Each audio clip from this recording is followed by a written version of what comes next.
E aí, pessoal, estamos aqui para a primeira aula teórica do curso preparatório para a Olimpíada Brasileira de Astronomia e Astronáutica. Quem fala com vocês é a professora Mônica. Então vamos lá, né? Pessoal, essa primeira aula nós vamos falar um pouquinho sobre a história da astronomia. Um pouquinho só por quê? Porque a astronomia é considerada uma das ciências mais antigas. Nós temos registros relacionados a essa ciência que datam aí de 2.000, 3.000, 4.000 anos antes de Cristo. Então, complicado fazer uma linha do tempo completa. Nós vamos fazer um pequeno recorte, ok? Uma vez que as origens, o início da astronomia se confunde com a origem das civilizações, então é difícil saber quando começaram as primeiras observações astronômicas, para este fim também. Mas certamente as especulações sobre a natureza do universo acompanham os seres humanos desde a pré-história. A observação dos céus nos fascina o tempo todo. Até hoje, né? Nós olhamos para os céus, nos questionamos, queremos saber um pouco mais sobre o que nós vemos, o que nós não conseguimos ver, sobre o comportamento do que observamos, né? Como tudo isso começou, como tudo isso surgiu. Então, são questionamentos que o ser humano traz consigo há muito tempo. Além disso, a observação do céu, ela é fundamental para a manutenção da vida. Por exemplo, na distinção entre o dia e a noite, né? Moçada, entender a diferença entre a escuridão e o claro é algo que intrigou, né, os seres humanos, até mesmo para a questão de manutenção de vida, né, saber algum momento de se proteger e tudo mais. Aqui tem uma foto do nosso planeta com uma face iluminada, a outra não, né? Nós vamos falar um pouquinho mais sobre isso nas próximas videoaulas. Mas vamos lá, outro exemplo refere-se aos primeiros povos que deixaram a vida nômade e cultivaram a terra para conseguir o seu sustento, né? É o processo de sedentarização. Eles deveriam ter algum conhecimento sobre as estações do ano e outros fenômenos importantes para os seus afazeres fundamentais, como o plantio, a colheita, a domesticação de animais e tudo mais. Então, assim, algum conhecimento sobre as estações do ano eles deveriam ter. E como eles adquiriram esse conhecimento? A partir de observações da periodicidade dos fenômenos da natureza, né? Então, essas observações sequentes foram fundamentais para que esses povos conseguissem se estabelecer.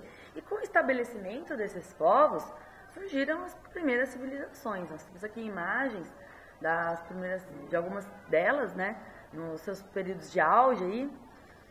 E assim, moçada, delas nós herdamos muito conhecimento. Então, nós vamos falar um pouquinho sobre essas civilizações antigas, né, os povos antigos, e um pouquinho sobre como eles explicavam os fenômenos da natureza.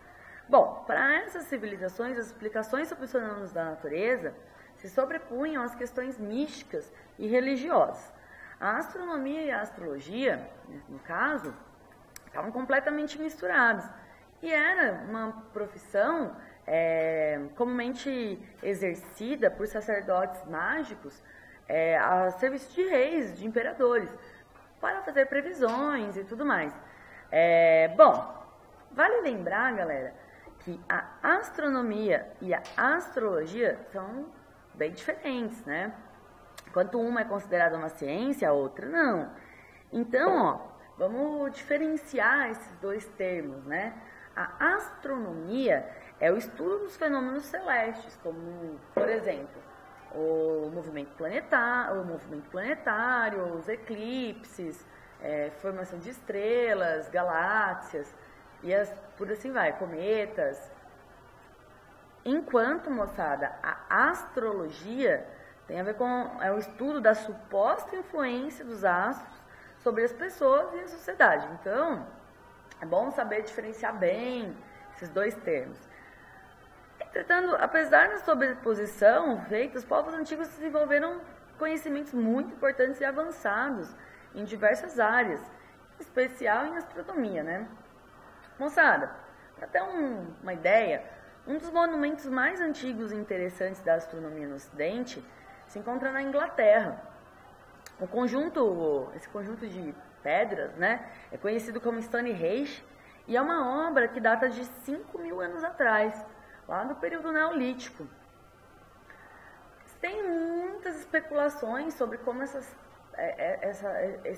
monumento foi construído, né? E o porquê dessa disposição das pedras e tudo mais. Além das explicações dos religiosos, existe um convencimento entre os especialistas sobre o assunto que esse conjunto tinha sido planejado como um observatório astronômico.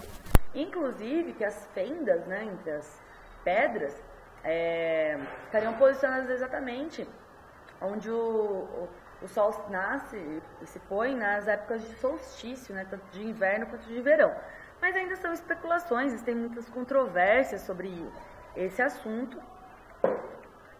E é um monumento muito antigo, né? É difícil para termos certezas de que povo construiu e tudo mais. Bom, agora vamos falar um pouquinho sobre a riqueza da tradição cultural egípcia, né? Esse povo ele deu significativas contribuições para a astronomia. Os egípcios, eles calcularam e predizeram com exatidão assim, os eclipses solares, em torno de 3.000 anos antes de Cristo. E para eles, esses eventos estavam associados com Deus Sol, né? O Ra. Vocês já devem ter ouvido falar nas aulas de história. Eles desenvolveram, moçada, uma astronomia prática, assim, voltada principalmente para prever assim, fatos importantes para eles, como as enchentes do Nilo. Temos que lembrar que a base da economia egípcia era a agricultura, né? Então, para eles isso era muito importante, era fundamental. Então, toda a astronomia ela foi voltada para essas questões. Com base em suas observações, eles desenvolveram um calendário de 365 dias. Olha que bonito o calendário deles, né? Então, assim, muito próximo do que nós temos hoje. E também eles reconheciam Mercúrio, Vênus, Marte, Júpiter e Saturno como planetas. Então, eles tinham esse conhecimento. Eles também monitoravam um conjunto de estrelas que definia para eles a duração do dia, né? Outro aspecto interessante está relacionado às pirâmides egípcias. Elas foram orientadas com boa precisão com relação aos pontos cardeais. Também vamos falar um pouquinho sobre os mitos, né?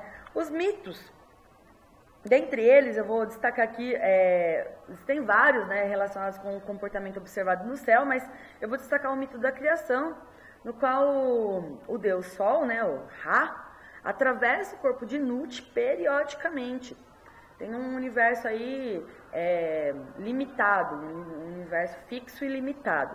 Bom, outras culturas também deixaram assim, contribuições muito valiosas. Por exemplo, a astronomia chinesa, que existe há pelo menos 4.000 anos, ou seja, algo em torno de 2.000 anos antes de Cristo, pessoal.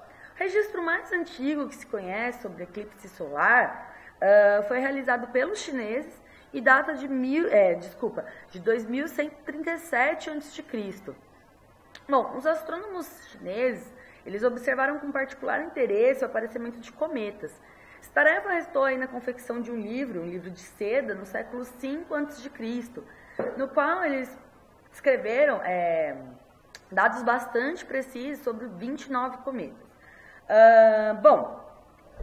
Os astrônomos chineses também notaram que a cauda de um cometa sempre está na direção contrária do Sol. E descobriram independentemente um método para medir o raio da Terra, que é análogo a um que falaremos mais tarde, desenvolvido por Eratóstenes. Galera, os métodos de localização também dos chineses eram muito similares aos modernos. Eles utilizavam sistemas de coordenadas que só foram desenvolvidas 1.500 anos mais tarde no Ocidente. Aí tem um exemplo de bússola desenvolvida pelos chineses, certo? Para suas orientações e tudo mais. Bom, a duração do ano era conhecida pelos chineses com precisão de horas, e eles também registravam o aparecimento de guest stars, que são as supernovas, galera. E inventaram cartas com as posições das estrelas e tudo mais, que só vieram ser superadas na Europa depois do Renascimento. Então aqui a gente tem um exemplo dessas cartas, com a localização de algumas estrelas e tudo mais. Bom, na Mesopotâmia, galera, o conhecimento astronômico deve-se principalmente à civilização sumérica, uns 2000 anos antes de Cristo. Eles, como os egípcios, reconheciam os 5 planetas e também desenvolveram um calendário, no caso deles, um calendário lunar de 29 dias.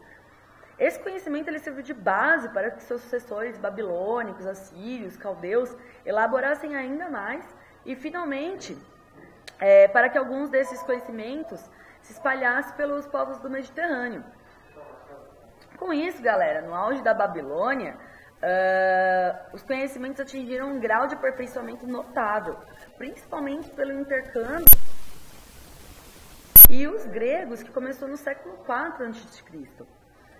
Óbvio que os gregos se beneficiaram bastante com a aquisição dos conhecimentos acumulados, né? Só que assim, embora os feitos astronômicos de todas essas culturas, muitas outras que nós não comentamos aqui, como os indianos, as culturas mesoamericanas, como os incas, os maias, né? Bom, embora esses feitos tenham sido notáveis e muito importantes, é com o surgimento da civilização grega que aparece uma mudança fundamental na relação da astronomia e das outras ciências com a religião. Essa mudança restou em algo muito importante para nós, né? Na primeira vez na história aparece na Grécia a ideia de poder conhecer, de compreender o mundo e conhecer o mundo através da observação e do raciocínio humano. E aí, moçada, não era mais necessário procedimentos, ritos que apelassem às forças sobrenaturais e aos deuses para explicar os fenômenos da natureza. Além disso, é importante destacar que os gregos, eles estudavam os fenômenos naturais sem qualquer razão utilitária, pelo simples e puro prazer de aprender. Então, embora os deuses ainda tinham um papel importante na sociedade grega, eles não eram mais considerados necessários para entender a natureza. Essa tarefa agora era dos filósofos. Bom, com isso, gente, a lista de feitos em física, e em particular na astronomia, na Grécia, assim, foi muito grande. E, assim, nós vamos mencionar os mais relevantes, mas isso aí fica para a próxima parte desse vídeo, ok? Então, até logo, já clica no próximo, vamos que vamos. E, assim, qualquer coisa, também acessem o conteúdo do site do OBA, lembrando que é www.oba.org.br. Lá vocês encontrarão um material em texto para vocês poderem estudar um pouquinho mais. Então, essa parte de história da astronomia está bem bacana. Em alguns documentos ali disponíveis no site do OBA, beleza? Qualquer dúvida também, venham falar comigo. E é isso aí, daqui a pouco, próximo vídeo. Beijo!